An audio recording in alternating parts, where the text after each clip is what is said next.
Good morning, class. It looks like we got our streaming issues resolved for today, so we can actually start on time. Um, let's just get right into it because we have a fun lecture today. Um, we have a reminder of things that are on your plate. There's homework 6 that's available on Canvas. It involves implementing SVM and logistic regression, and also an ensemble that takes advantage of your old decision trees code. There were some updates and clarifications to the homework questions. We posted an announcement on Canvas. Please take a look. If you had downloaded the PDF from before, please make sure that you have the latest version because we changed some hyperparameters so that things actually work. A reminder of what are the things that are left in the semester. There's the homework 6 that's due on the last class, namely December 3rd. There are final project submissions, which is due on the last day of the exam period, which is December 11th. And the final exam is scheduled for December 8th. There'll be more details about that Tuesday. I'm still working out some logistics on that front. Are there any questions? I see there's already one about AdaBoost, and while I answer that, you can ask me questions about homework 6 if you have any. So the question is, while applying AdaBoost to a specific learning algorithm, we shuffle the sample at every t. Do we resample at every t using dt as the sampling weight? So there are two questions here, and let me try to, and both of them are a little unclear for me, so let me see if I get this right. So the first one is, so let me just write down the skeleton of AdaBoost so that we can kind of have something concrete. So you have so you initialize the 0 of I is 1 over m for all I. This is step 1. For t is 1.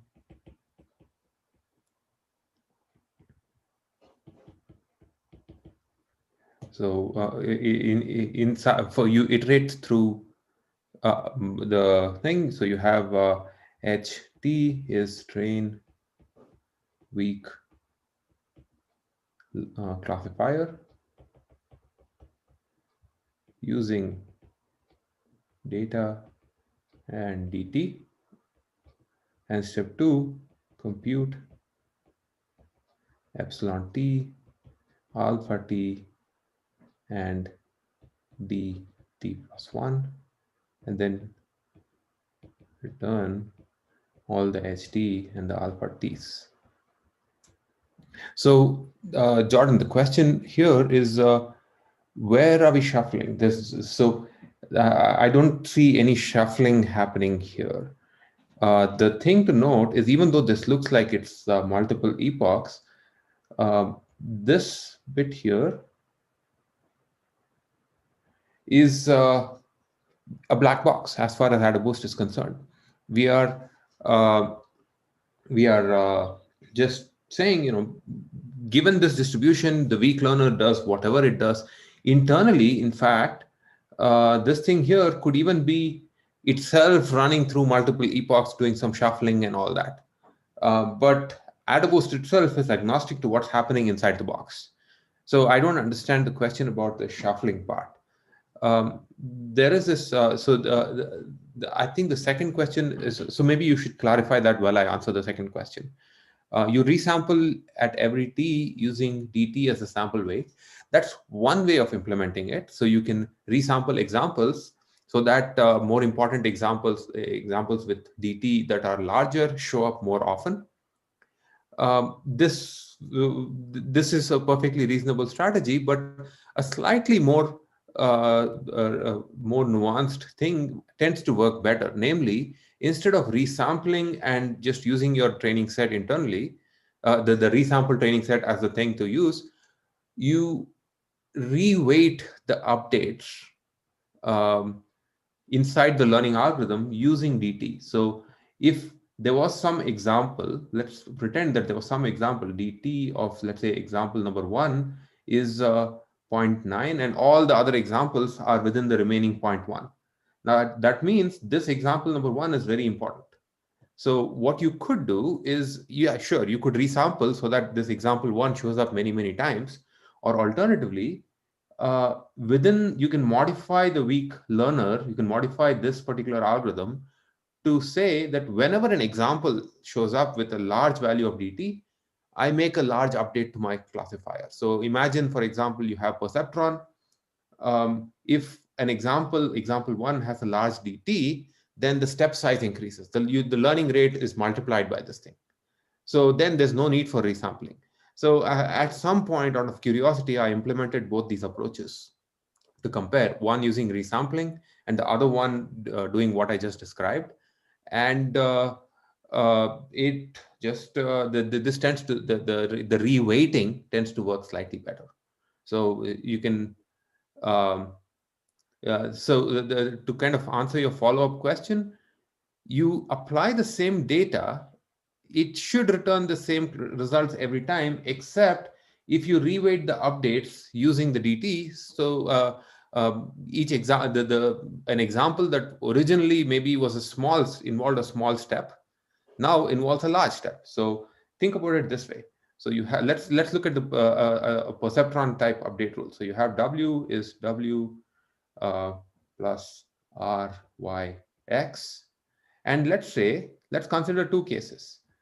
So let's say when dt for this example is very, very tiny. And let's consider another case where dt is large, 0.9. What you can do is, in the second case, w, you can say instead of just ryx, it becomes 0.1 times ryx. And here it is w plus 0.9 times ryx. So what happens in the second case is, notice that when dt changes, the update changes. This hopefully clarifies your question. The weak classifier would be different because this number is changing every time. And this is an intuitive thing because a more important example has a larger value of this thing. And as a result, it gets a larger step. So it influences the learned classifier much more than something that is really unimportant. And this is one way of doing this. And you could have, of course, resampled the examples and used the exact same learning algorithm without this extra modification.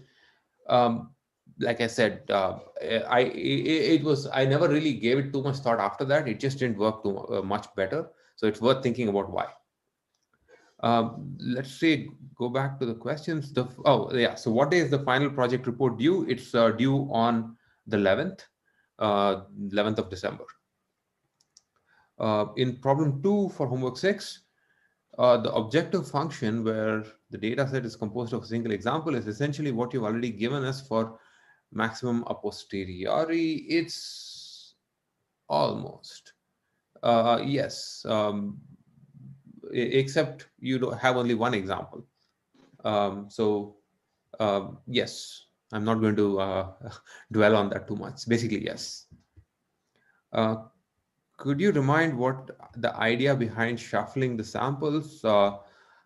This is in any kind of a stochastic uh, gradient descent style algorithm. And this is a good segue for what we'll be talking about today. In general, the algorithm looks like uh, so there are two versions of this algorithm, right? So there is uh, uh, let's call this V1 and V2. V1 looks like this. So for T is 1, 2, and so on. Step 1, pick random example.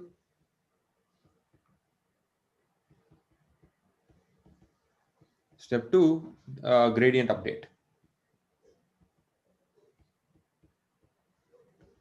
Now this version, okay, but let me write down the second version so that we can compare. The second version, it looks like this. For T is 1, 2, and so on.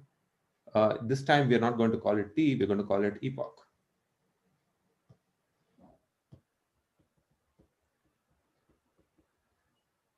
And now you say shuffle the data, and for each example, you do a gradient update. Notice that in both cases, randomness comes into the picture. Here, randomness comes in because you pick a random example.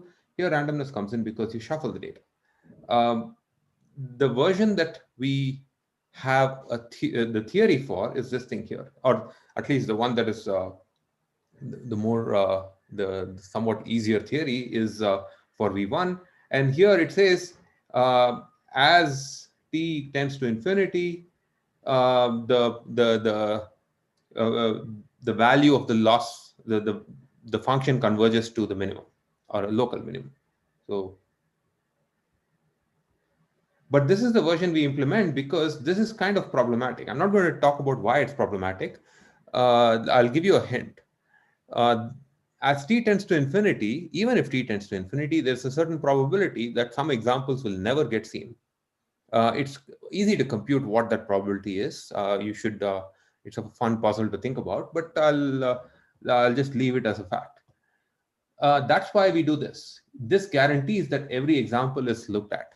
But if you just go from here to here without shuffling, there is no randomness. So you will essentially, as the number of epochs increases, you might end up um, fitting to some weirdnesses in the order in which examples are presented. As a extreme example, consider the case where all your positive examples come before all the negative examples. Suppose if all the, and then you think through what will happen if you don't shuffle the data. I'll leave that as a something to think about, but consider the case where you have 100,000 examples where 50,000 of them are positive, 50,000 of them are negative, and the data is ordered positive first, negative second. And then what will happen when you enter this loop and when you exit this loop and when you come back in without shuffling. So think about what happens and think, for example, even of what will happen with the perceptron algorithm. All right. Um, if the learning rate is too slow, the SVM, yeah. So if the learning rate is too slow, SVM and logistic regression will take a longer time to converge. Um, and another way of putting that would be, uh, given that we don't have infinite time, we have to stop at some point. So if the learning rate is too slow, at when we reach the stopping condition, we'll just stop without getting to the optimum. And if the learning rate is too high, you might end up taking wild steps. So that also can take long to converge. So there's like a sweet spot for the learning rate. That's another reason why we need to do cross validation for that. This is a point that I will discuss, actually spend a little bit more time talking about on Tuesday's lecture. All right. Any other questions or concerns that you want to get out of the way before we talk about backpropagation today?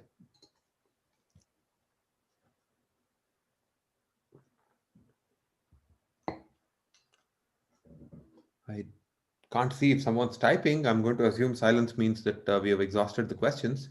I think I got through all the questions in the chat. Yes. So let's jump right ahead to backpropagation. So just to remind you of where we are talking about neural networks. In the last lecture on Tuesday, we saw what a neural network is and how do you make predictions with a neural network.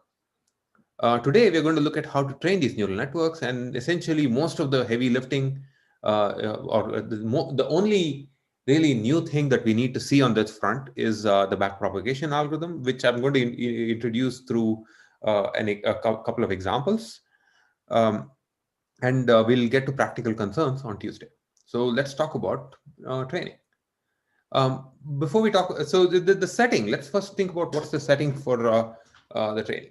In all cases, we have the following. We have a neural network architecture. Remember, a neural network is just a graph of, it's a directed acyclic graph where nodes have specific meanings. They perform some functions. In particular, they compute what's called an activation function. Or they could be other, we will see in a minute, we can kind of, that's an abstraction that we can not worry about. In general, assume that each node computes some function of its input. And as the information goes in the forward direction, we can compute the entire value of the function. So the layout of these nodes and the actual function that it computes, the activation function, for example, together they are called the network architecture. We assume that we are given a network architecture during learning. How do we know the network architecture? We think hard and just write it down. So there's no the inventing network architectures involves a little amount of creativity and thinking hard about the problem. The good news is that we have a lot of if you just want to use this stuff, we can just call upon existing libraries, and there is a lot of insight about what kinds of architectures work well with what kinds of problems.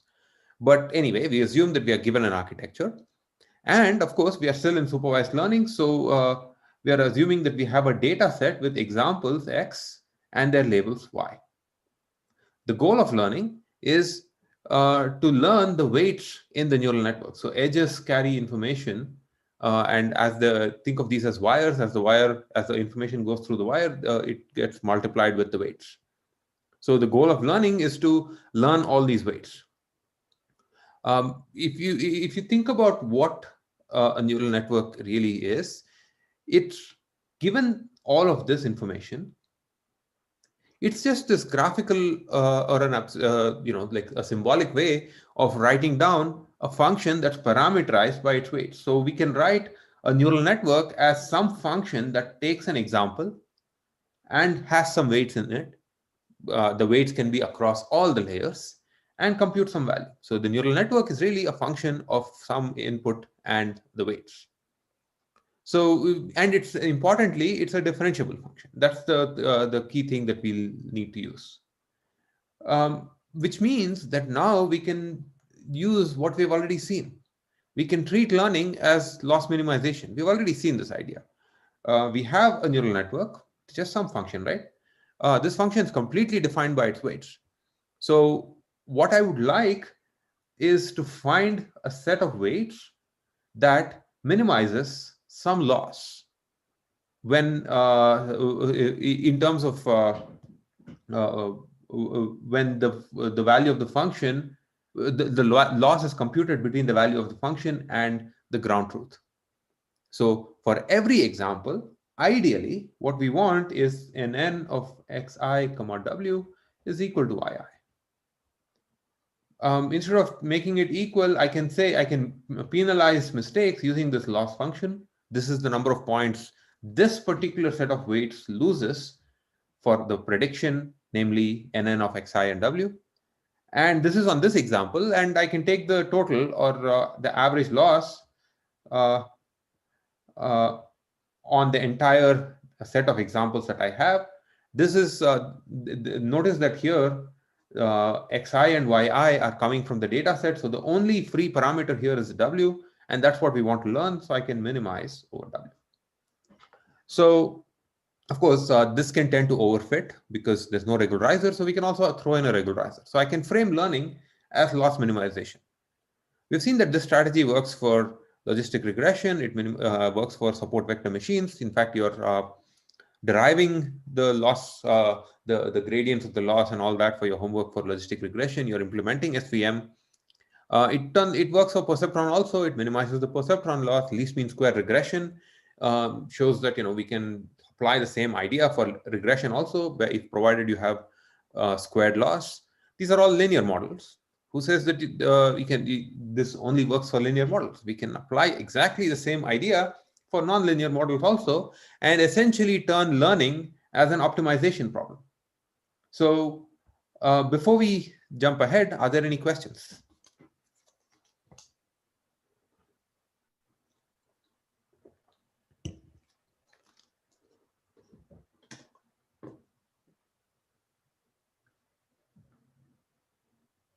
If not, I would like to go back to our running example to make this more concrete. This was the example that we saw on Tuesday. This is a tiny 2-layer neural network.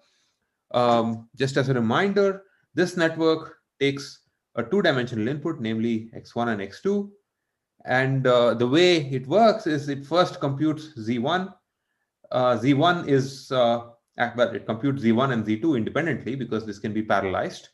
Both of these, if you remember, we had defined this is a design choice. We had defined these to be sigmoid activations.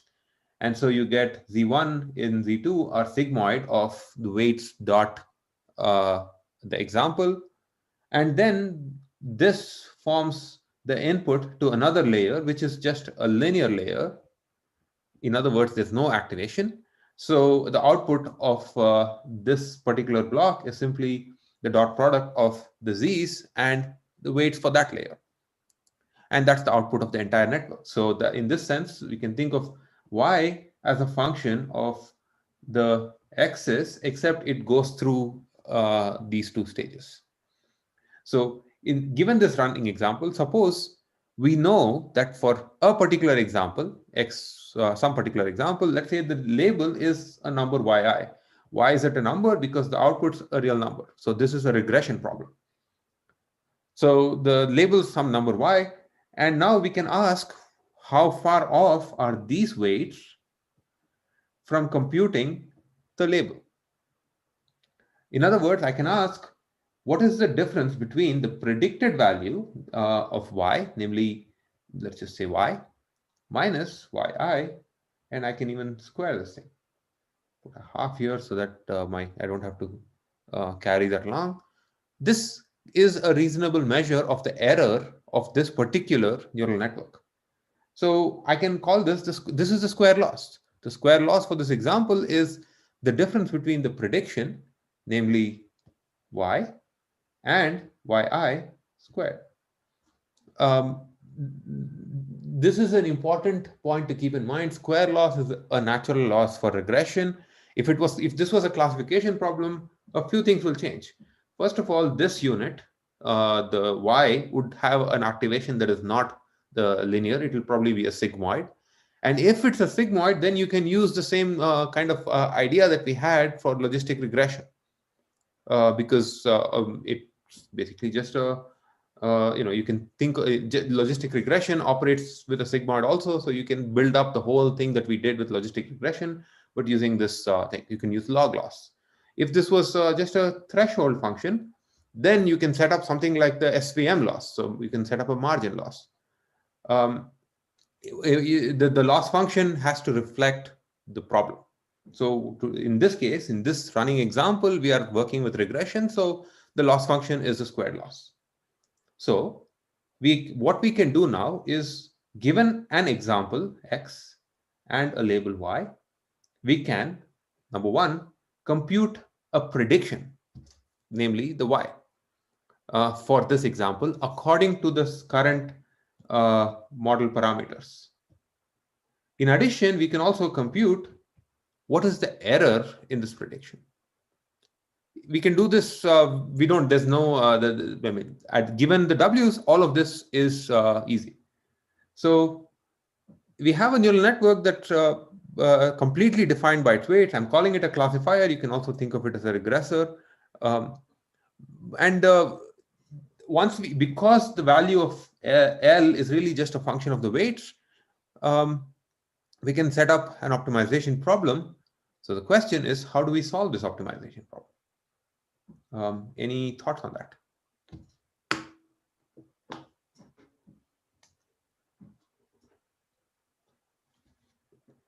SGD seems like a perfectly reasonable answer. So let's apply SGD. So we are given a training set where examples are still some vectors. We initialize the parameters here. W represents all the parameters that define the neural network. And the initial point is going to become important. And we are going to proceed in multiple epochs. And at the end, we'll return the weights, whatever the entire set of parameters. We'll return the weights that we deem is the best. And then when we plug those into the neural network architecture, we'll have a classifier. We'll have the entire system. So we do the same thing. We shuffle the training set. This should be somewhat familiar to you by now. So for each training example, you treat this as the entire data set. You compute the gradient of the loss, and then you update the weights. exactly as we have always done, namely the weights are weights minus some learning rate times this entire gradient.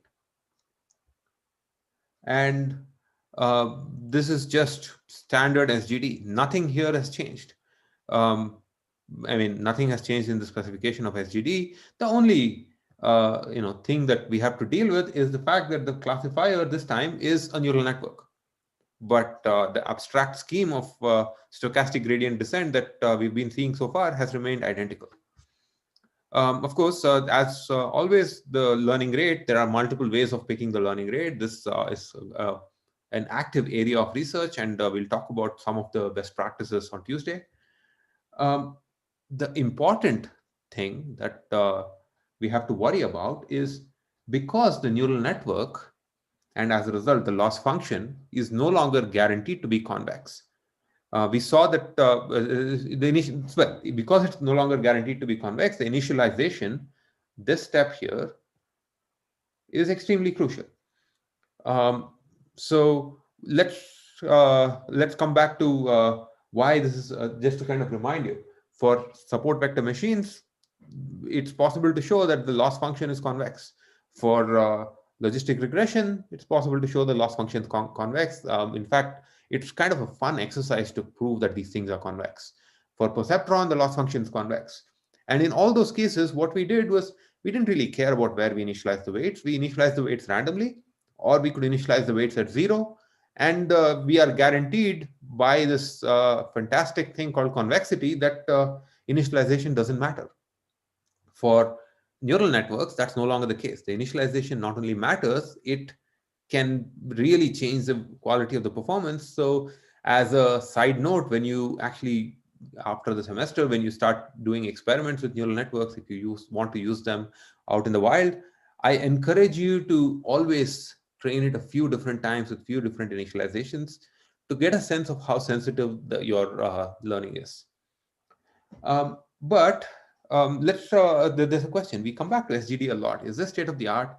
Are there um, other techniques we may pick up for function minimization, especially for non-convex functions?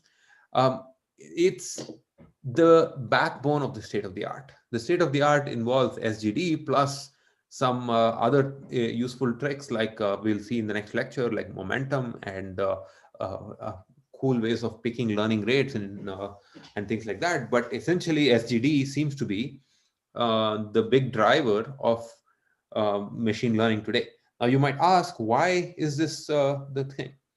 Uh, Here is one intuition. Given a function, given a function that is defined abstractly, our goal is always to minimize the function, something like this thing here, um, because we are minimizing loss.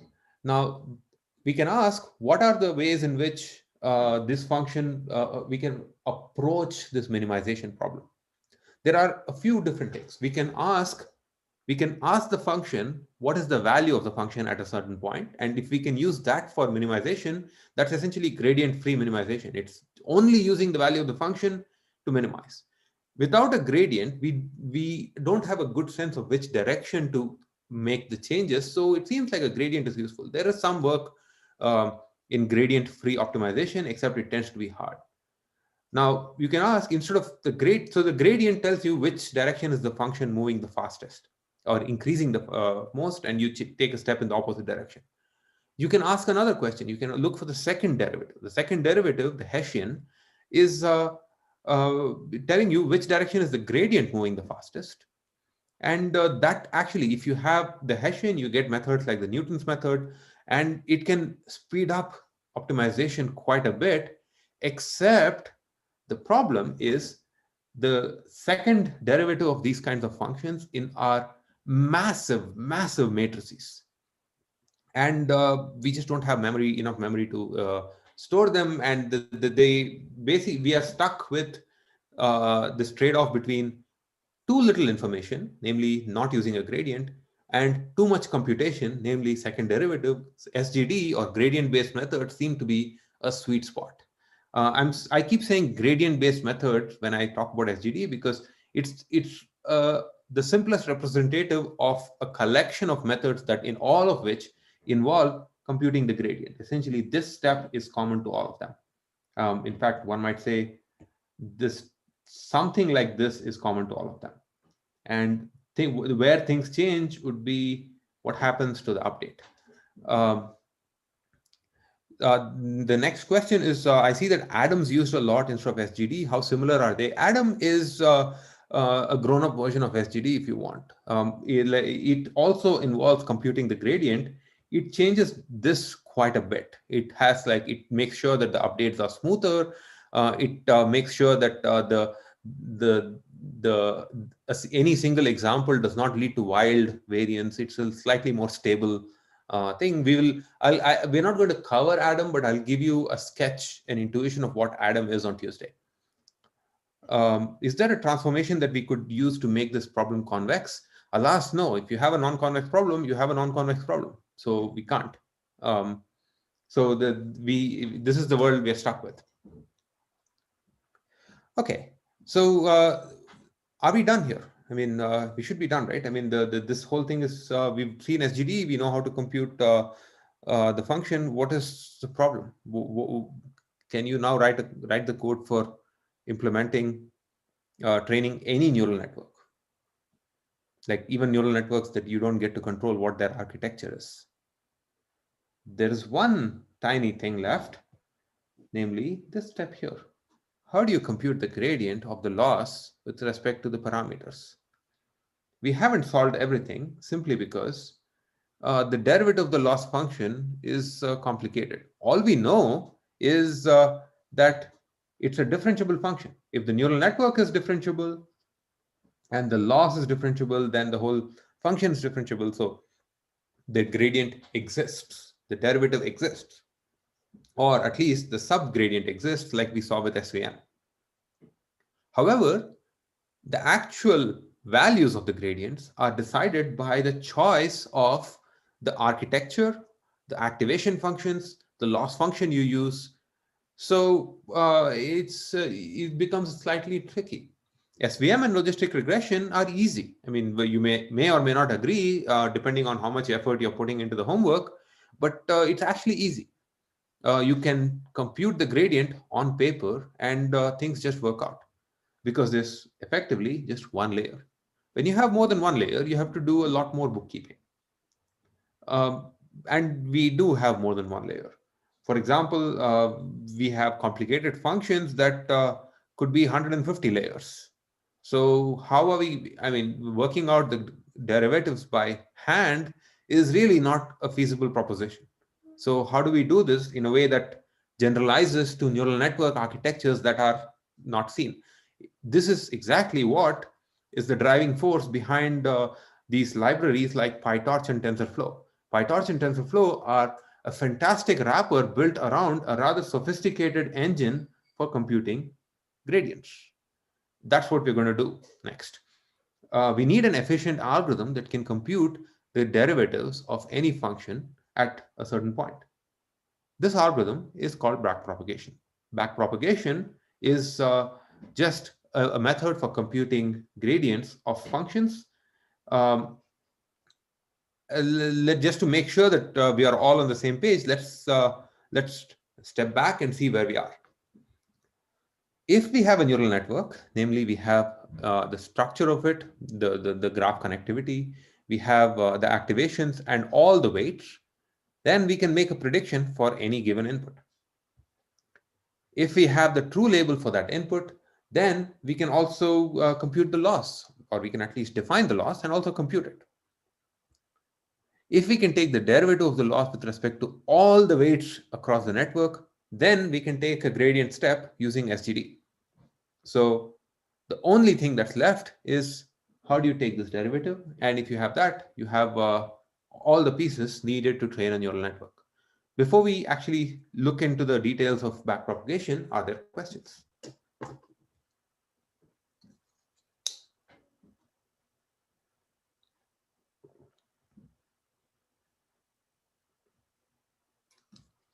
Given a data set, how do we choose the architecture of a neural network?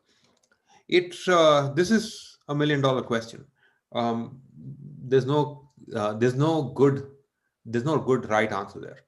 um, the it's often based on uh, templates of problems. So for example, if you want to encode an image into some feature vector, remember all of these things, all the architectures, what they're doing is they're really encoding the inputs into some feature vector.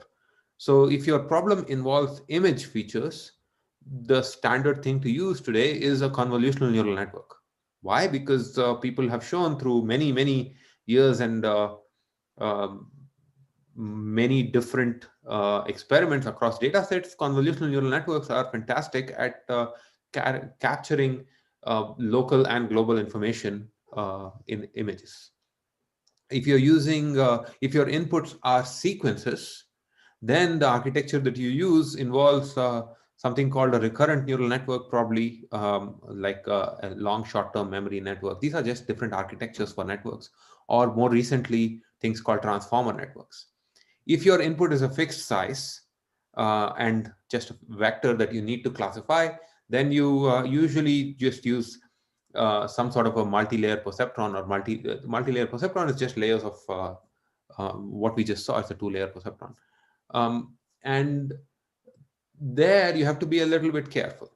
Um, in actually not just there, everywhere you need to be a little bit careful.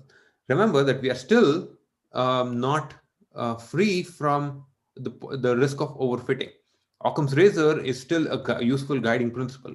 So if you have a task where you find that, say, a two-layer model gets you a certain cross-validation accuracy, and a 40-layer model gets you a slightly better cross-validation accuracy, if it was me, I would just prefer the two-layer model. Why? Because there's a certain preference for simplicity. So notice that I'm not giving you a concrete answer. This is almost like a collection of best practices. So it's not, this is where it becomes a bit of a design task, a bit of heavy, that requires the use of heavy computation to do all the cross-validation and all that. So there's no right answer right there. Are there other questions?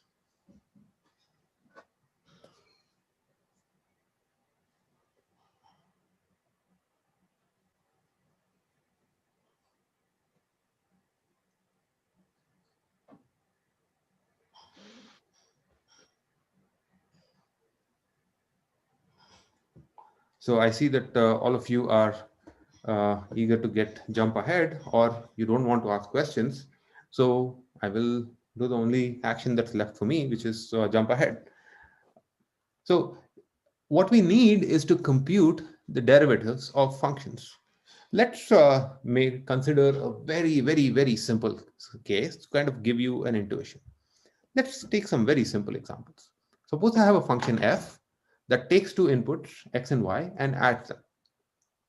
If this is all the function that you have, then we know how to calculate the partial derivatives.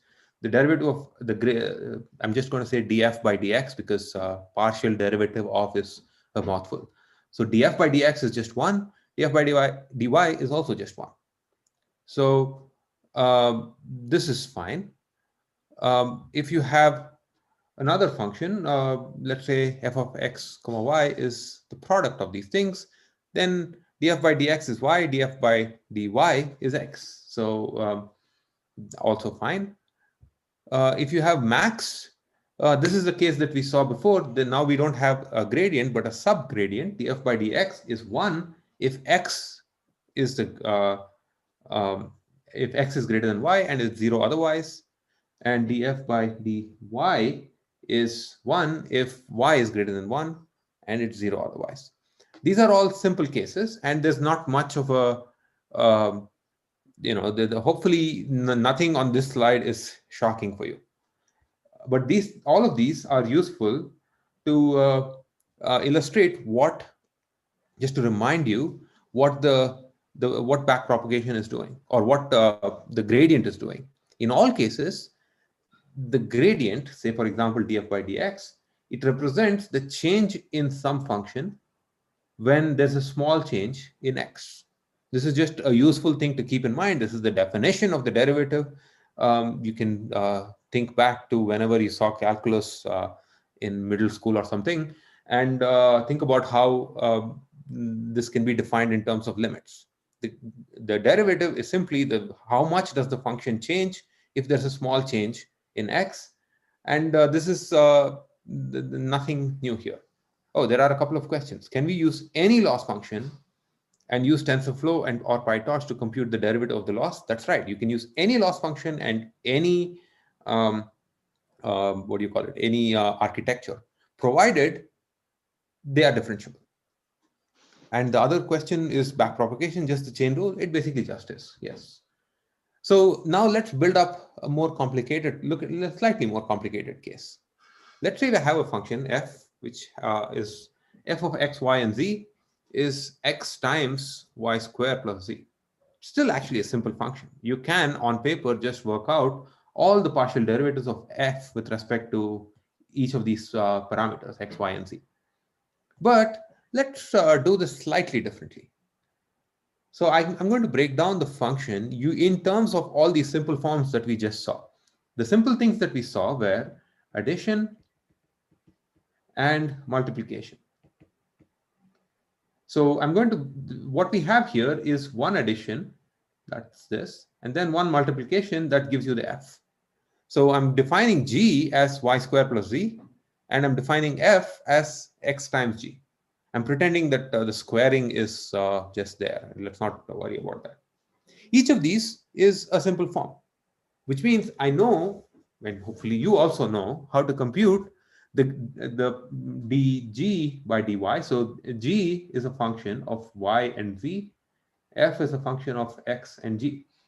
So I can compute the derivatives of g with respect to its inputs, namely y and z, and I know I can compute the derivative of f with respect to its inputs, namely x and g. So in particular, the partial derivative of g with respect to y is 2y. So there's nothing extraordinarily complicated here. The key idea that drives backpropagation is if you have a compound expression of this kind, you don't try to compute its derivative from scratch. Instead, you modularize the whole thing into little pieces that you have code for, that you have libraries for. So you have already computed, or you know how to calculate the derivative of addition. You know how to calculate the derivative of multiplication. Let's keep applying the chain rule. What's the chain rule? The df by dy is simply df by dg times dg by dy. Each of these pieces is easy to calculate. So df by dg is simply x, right? And then df by dy is 2y. So the whole derivative of f with respect to y is 2y.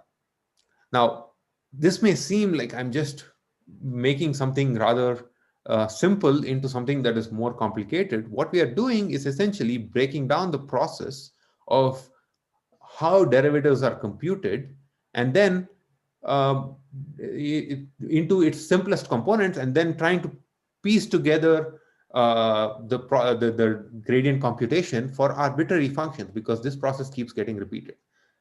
The chain rule simply says if you have a function f of y, but f is a function of g and g is a function of y, then you multiply their partial derivatives to get the derivative of f with respect to y. I can rewrite or show the same function using a slightly different notation. This is called a computation graph. Um, so I have three inputs, x, y, and z. First, y and z are fed into this node g, which computes y squared plus z. And then now g and x are fed into this node f that computes this x times g. So this is really the multiplication.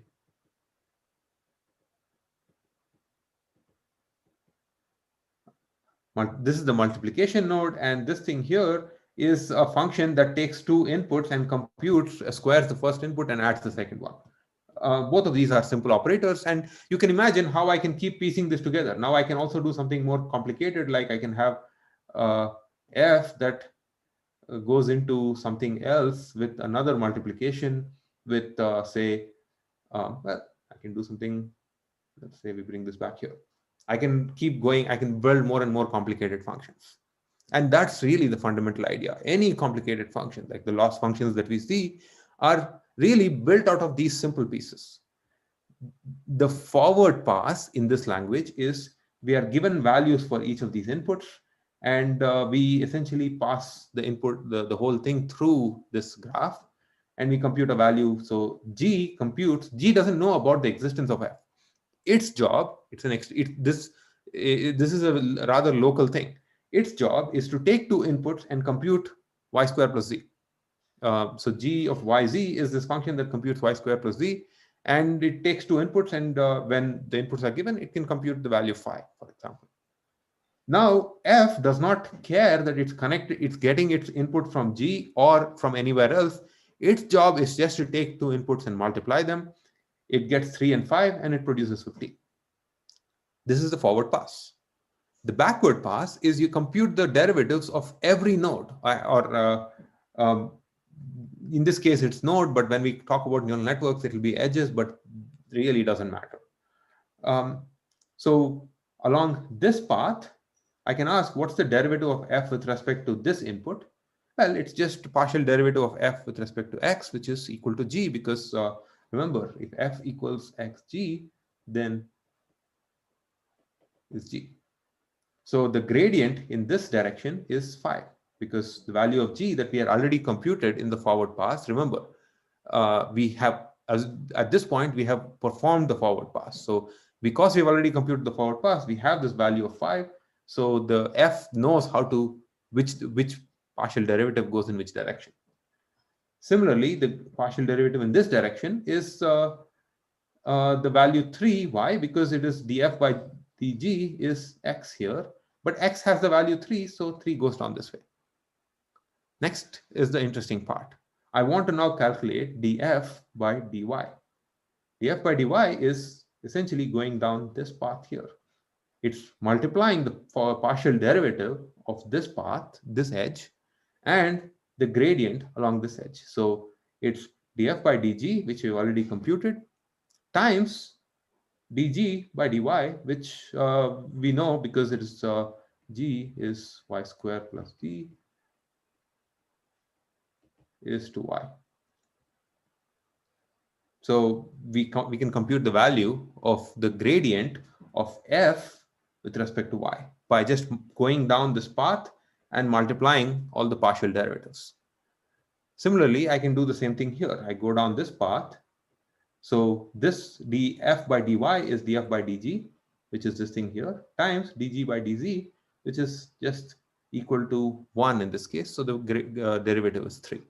So notice what I have done here. I've computed the gradient of this function with respect to all its input. When the inputs are 3, 2, and 1, the partial derivatives are 5, 12, and 3. And I have been like supremely mechanical about this process. Honestly speaking, there is really nothing, nothing particularly smart about what I have done. It's just being tediously mechanical. It just needs some careful bookkeeping. I think there may be a typo here. Yeah, this should be a z here. Yes, that's right. Good catch. So are there any questions about this?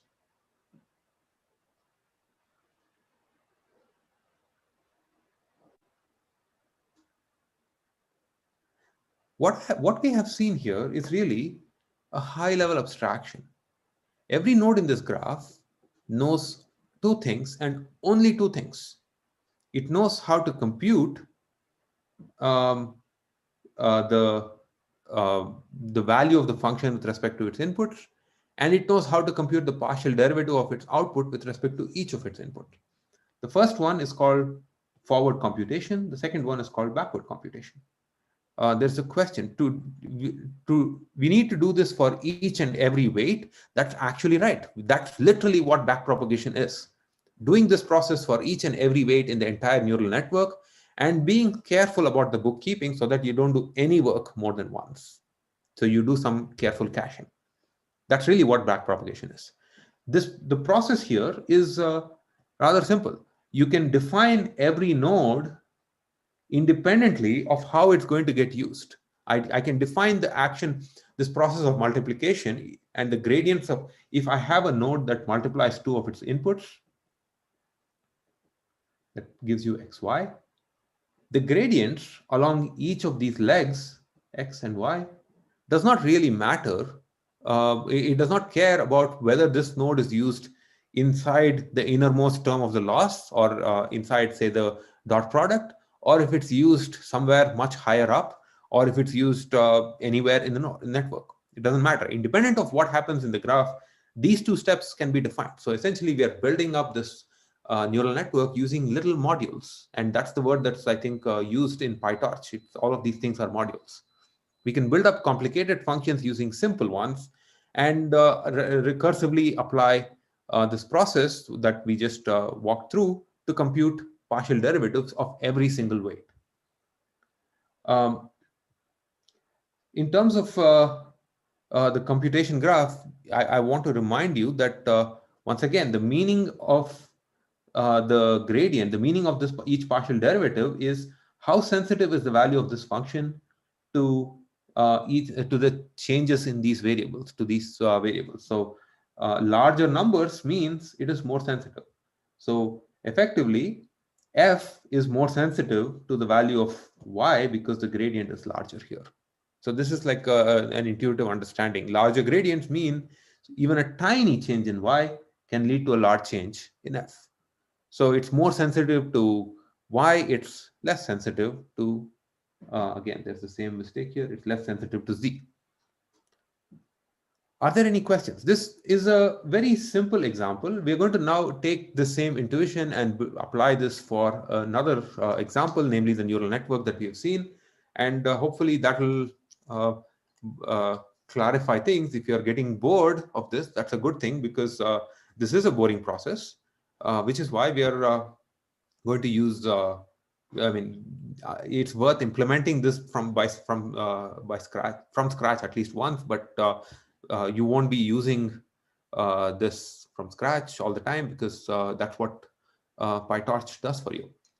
This style of taking gradients, by the way, is called backpropagation in the neural network world. But it has been independently discovered, so to speak, if you want, multiple times, or rather the computational aspect of this has been discovered multiple times in the last 30, 40, 50 years. It has other names also. You will see names like autograd, or you will see something called reverse mode differentiation.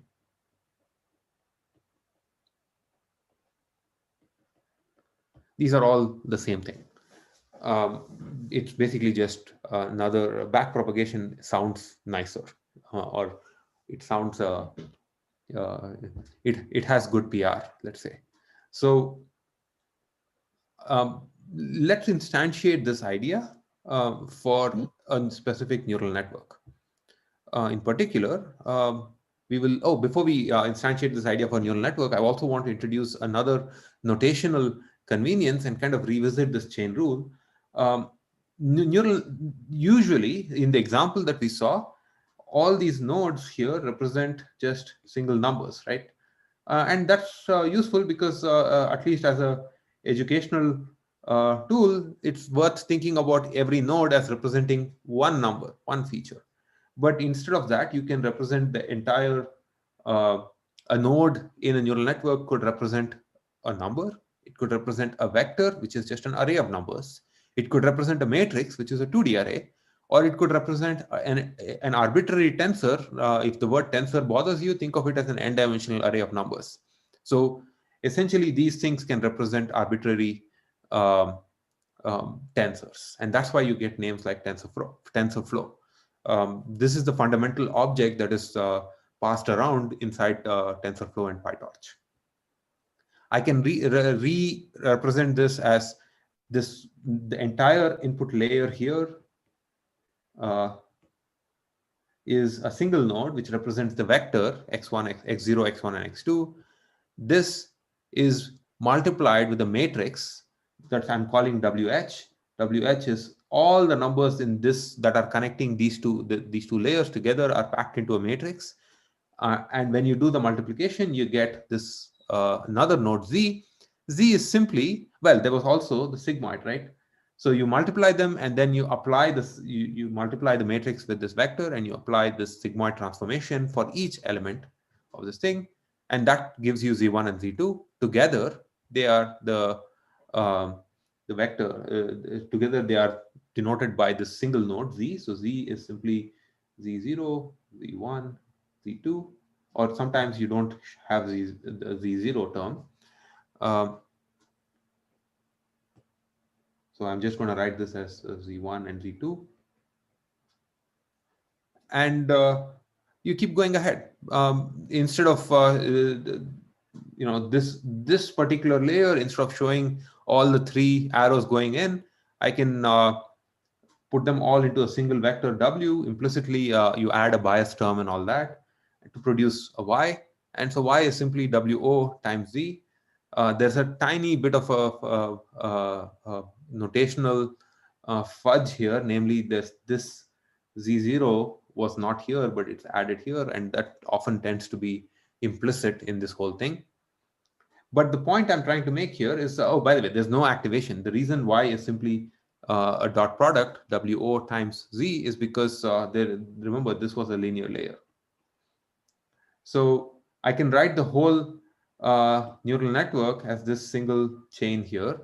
And this is useful because it's just easier to write it this way. If this notation bothers you, we'll kind of not look at this too much, but this is closer to the notation that we have um, in the in today's modern libraries. So this is okay. There's a question. There's a bit of trouble thinking about the function at each node versus the weights. After seeing the computation graph, would the weights encode the function? So actually, the weights, you can think of this as another edge that's going in from WH here and WO. And let me draw, this is a good catch. I deliberately try to not uh, disambiguate that, but since you brought it up, so I can think of from the computational graph point of view, I can think of it this way. So I have some x that goes into a matrix vector product. This is an entire node that all it knows is to multiply a matrix with a vector. So since I said matrix vector product, x goes into this and a matrix w goes into that. Together, they give you a vector. And then you apply a sigmoid transformation to that, and that gives you the z. This is the computation graph perspective. Now this gets multiplied with wo, which is just vector math. So I'm just going to call it dot. And finally, this whole thing is your output. This is the computation graph. The version I showed put the W inside this node. So the version that I showed did something like this. So you have X goes here, and this internally has WH, and it also has the sigmoid, and then Z, this gives you the Z, I call this Z, and then this goes into another node which internally has WO and takes the dot and produces the Y, and we'll be taking the gradients with respect to these things. It's just the reason I did that is because I didn't want to draw this other graph, but basically you were right. The weights would be part of the function in this node. So as a neural network, okay, there's a confusion. The neural network can be applied to a nonlinear problem. Why does the bias term exist? I thought the bias term only appears in a linear formulation. Not quite. So don't think of it as linear and nonlinear. Don't divide the world into linear and nonlinear, because nonlinear is everything else. Instead, think of it in terms of, let's say, this representation here, this graph here. think of this particular layer. It's forget everything that comes below it. It's just a single uh, node that I hope, by the way, something's changed in what I see. Is my screen share still working? Can someone just comment on that? Can you see the slide? Yeah, it looks good. Okay, thanks. So don't think in terms of linear and nonlinear. Um, think in terms of this one layer at the top. At this layer, it has this inputs Z1 and Z2, and there's an output Y. If you did not have the Z0 term, what would happen is you are restricting yourself to, at this point, we just have lines, right? The Y equals literally this dot product here. If you did not have that, the Z0 term, which is a constant, it's the value 1, what you would have then is only lines that go through the origin. And maybe it's possible that you're underlying the encoder that produced the Z's puts the points in a region of the space such that this doesn't matter. But it's better not to expect that and instead allow the freedom for this model to, it essentially gives a little bit more wiggle room for the learning algorithm to place its points. So it's not a question of linear and nonlinear. Adding the bias term just makes the learning a little bit easier. So it's worth having it all the time. All right. So once you have this, when you said line, make it linear. Yeah. So once you have this notation, I want to remind you of the chain rule using this kind of a notation. Let's say you have y, which is a function of z, and z is a function of x. This is what we saw before. Then I can ask what's the derivative of y with respect to x. This is the, let's think of this as the, let's say this is, it doesn't matter what it is. I can ask what's the derivative of y with respect to x. I can apply the chain rule because y depends on z and z depends on x. I can ask what's the derivative of y on z and the derivative of z on x. So each of these are local to that particular node. So we can keep multiplying and get the output, get the derivative.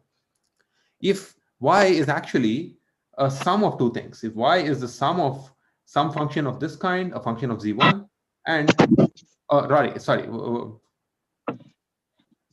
yeah, so let's say y is a sum of two functions of z1 and z2 each. Then, and each of these is a function of x. Then I can ask what is the gradient of y with respect to x. I can compute the gradient in this direction, along this path and this path, and you just add it up. Again, this is just a chain rule for derivatives. So dy by dx is dy by dz1 plus dz1 by dx times dz1 by dx, that's this, plus dy by dz2, that's this path here, times dz2 here by dx. This applies to arbitrary size summations. If you have y is the sum of many functions of x of z, and then the same sort of thing shows up. I can compute the gradient of the derivative of this with respect to this by essentially adding up all the partial derivatives along each path. And in each case, I keep applying the chain rule. This is really the fundamental building block that we are going to repeatedly keep using when we are building up to backpropagation. So now let's look at an example of how we might do backpropagation to compute the gradient of the loss function. So this example will take us to the end of today's lecture. So let's go through this. So we are given this neural network, and we have a loss L on top of the output. Our goal is to compute the derivative, the partial derivative of L with respect to each of the parameters in the network. And there are 9 parameters, and these are together, all of these, I'm just going to call them together W. Because once we have that, then I can update the W is W minus some learning rate times all these partial derivatives. No.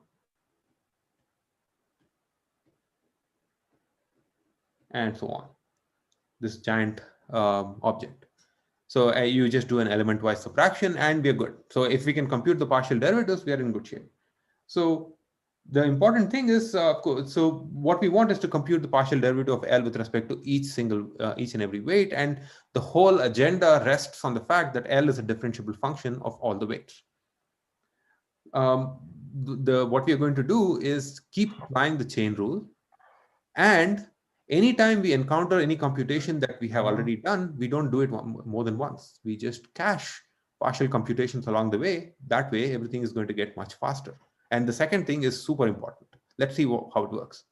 So let's say I want to compute the derivative of L with respect to W010, this particular weight here. This is L is not really a function of W01, it's a function of Y. But Y is a function of W01. So L is a function of Y and Y is a function of W01. So I apply the chain rule. And each of these pieces is easy to compute because I know how to compute the partial derivative of L with respect to Y. It's simply Y minus Y star because L is defined to be half of Y minus Y star. Y star is the ground truth here. I know how to compute the derivative of Y with respect to this thing. It's simply the number 1, which means I know how to compute this partial derivative. It's the product of these two things. Next, let's look at another example, the partial derivative of L with respect to this weight here. Once again, L is not a function of this weight directly. It's a function of Y, and Y is a function of that weight. So once again, the chain rule kicks in. So I can compute the partial derivative of L with respect to Y and dy by dw110. Same thing before. So L is a thing, and in this case, the derivative of Y with respect to W01 is Z1. It's the and you multiply those two things together. But here's where we encounter an important thing. When we were computing the derivative of L with respect to this first term, we had already computed this quantity here. So we already computed this partial derivative. So why bother recomputing it? Maybe we should just store it in this node here. That way, when we want to use this thing, we'll be using it 3 times: once for this, and once for this, Okay. and actually all the way through. And it'll just we don't need to recompute anything. Yeah, I have to Was hit there a this stuff. question? So now we basically this is the important trick. We cache previously any computation that needs to get used. Essentially, we cache partial derivatives inside each node, and we just um,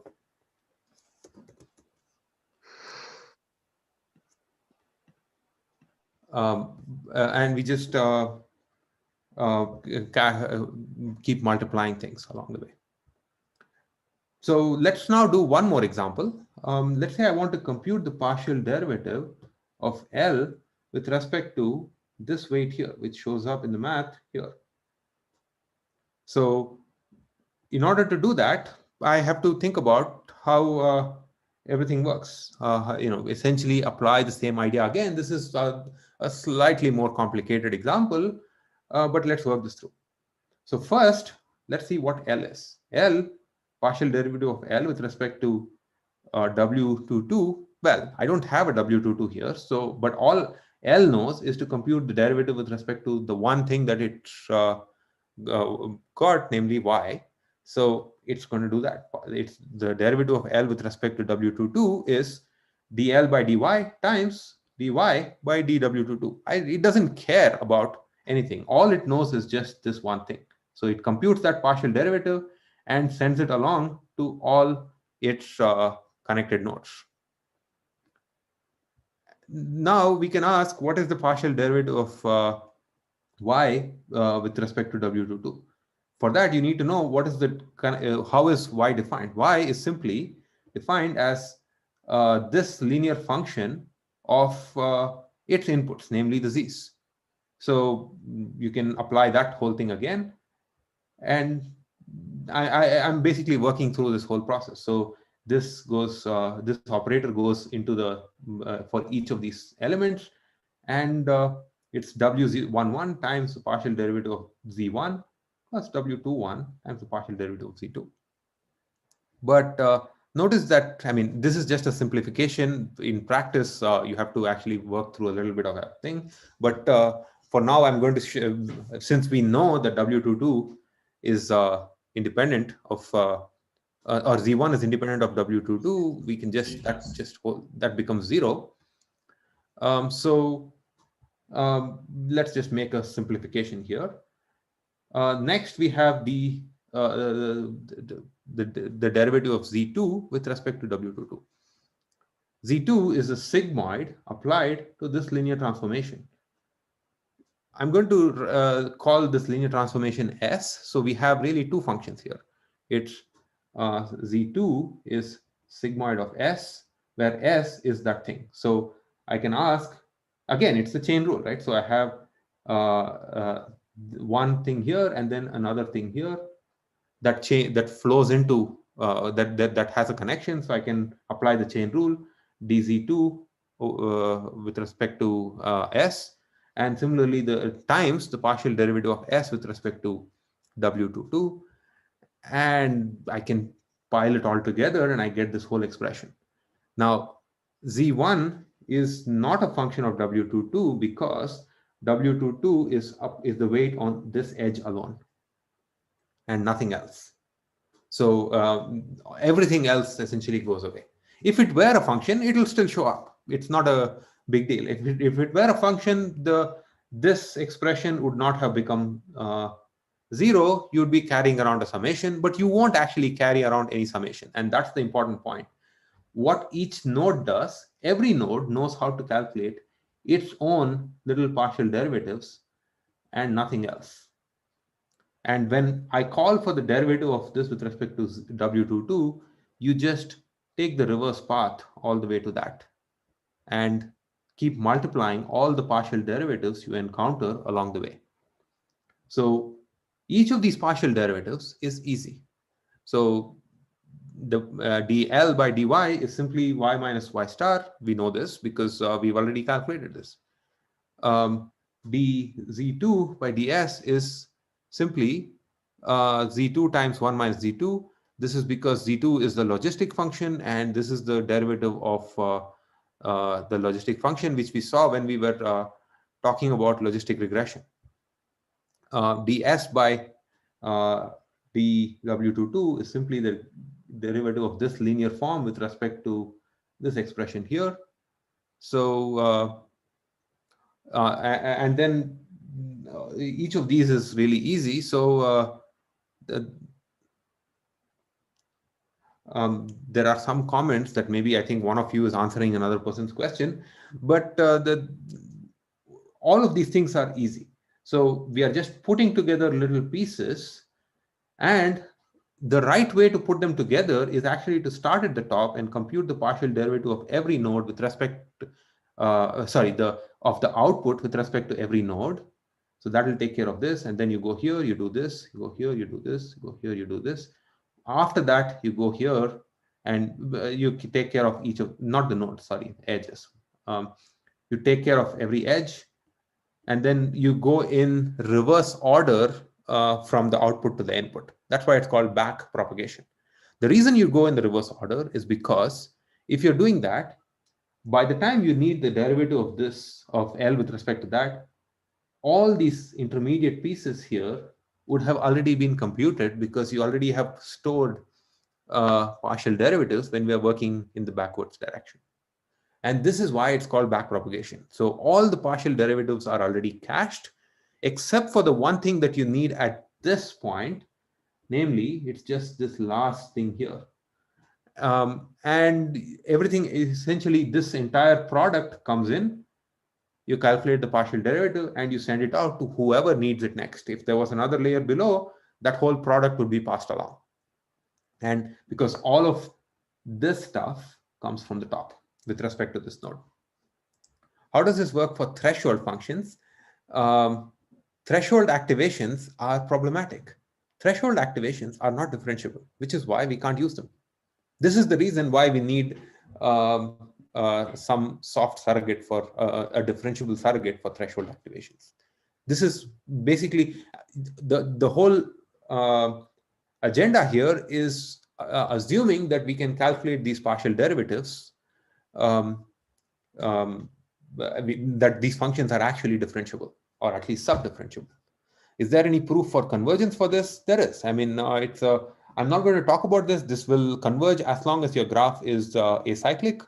Think about it offline. It's kind of, this is really a dynamic program. So if you think about, those of you who have seen dynamic programming should recognize essentially a certain style of computation where you keep caching partial computation, and because there are no cycles, you'll be done.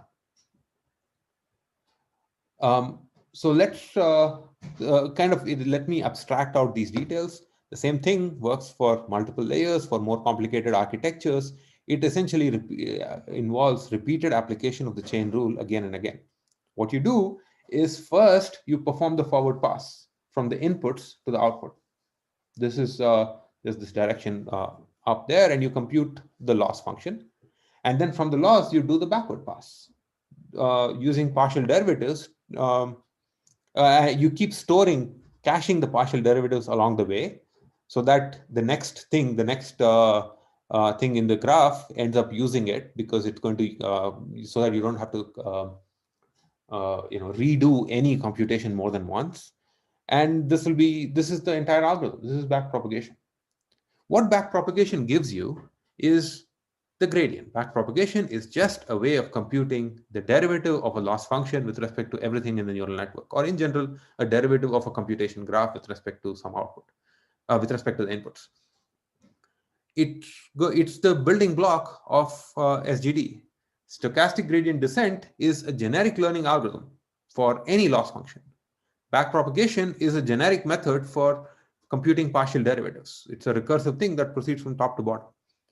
What we have here is essentially a way of mechanizing learning. Instead of inventing a learning algorithm like we have done for SVM, for example, well, we didn't do like we did for perceptron. Instead of inventing a learning algorithm, you invent loss functions. But thankfully, there's a big library of loss functions that you can use that are off the shelf. Instead of inventing a hypothesis space, you invent a neural network. You invent a computation graph, for example, or you define an architecture. But thankfully, there are a library of architectures that you can use, and this becomes plug and play. Once you take these two pieces, you plug it in to backpropagation plus a gradient-based optimizer, and we are done with basically when you can have a 150-layer neural network. That if suppose nobody else has ever used that neural network, what you are actually doing is you are asking backpropagation to invent a learning algorithm for you for that particular thing. Or if you don't want to make it so fancy sounding, what you're doing is just gradient descent with automated differentiation. There is a question, what can sigmoid do that ReLU can't, and things? This is let's take that discussion offline. Different sigmoid and logistic regression are roughly the same. Different activations are change the geometry of the space in different ways, and the choice of different activations is actually a bit of an art, actually. And we can have this discussion in office hours if you want, but if you don't want to think too hard, just use softmax or ReLU or something like that, or sigmoid. So I think you've answered, I think Adam's answered Anthony's questions. So in the minute that's left, I want to just revisit what we've already seen. We've talked about stochastic gradient descent, and we are given a training set. You initialize the parameters. Initialization is important, and learning proceeds in epochs. You first shuffle the training set. You treat this and you iterate through each example. You pick an example as the entire data set. That's why you get stochastic gradients. In order to compute the gradient, you use backpropagation. But internally, what you do is first compute the forward pass, so that all the nodes are in the network have their values for this input, and then you do the backward pass. That gives you the gradient, and you update the weights with the gradient that backpropagation gives you. You keep doing this enough number of times, and then you return the final weights. This is, in some sense, the skeleton of most of modern machine learning algorithms. The details are of course, important, and the details really make or break everything. But this is roughly how a lot of the state of the art is today. So I'll take one question because we are out of time. Does this give us some proportion of the loss that we say some weights are responsible, and then we update the weights based on that? That's actually a fantastic interpretation. You can think of the gradient of every weight. So something like this thing here. The gradient of the loss with respect to the weight is simply asking how much, what proportion of the loss, in some sense, comes from, depends on this particular weight, or how sensitive is the loss to this particular weight, and how much should I change it? It is assigning thing. If you think of the loss as the error that this particular weights are making on this example, the gradients are really solving a credit assignment problem. How much of the error is because of this particular weight? And then because you're minimizing, you're doing a subtraction here, the gradient descent is taking away that quantity so that you get better weights. That's like an intuitive explanation. Okay, let's wrap up. In the next lecture, we're going to look at practical aspects. Anthony, we can start with your question in the next lecture. The answer is basically yes. We're going to look at what are some practical tweaks that we need to apply in order to make this work. And hopefully that will take us to the end of the neural networks part of this class. I'll see you all on Tuesday. Thanks.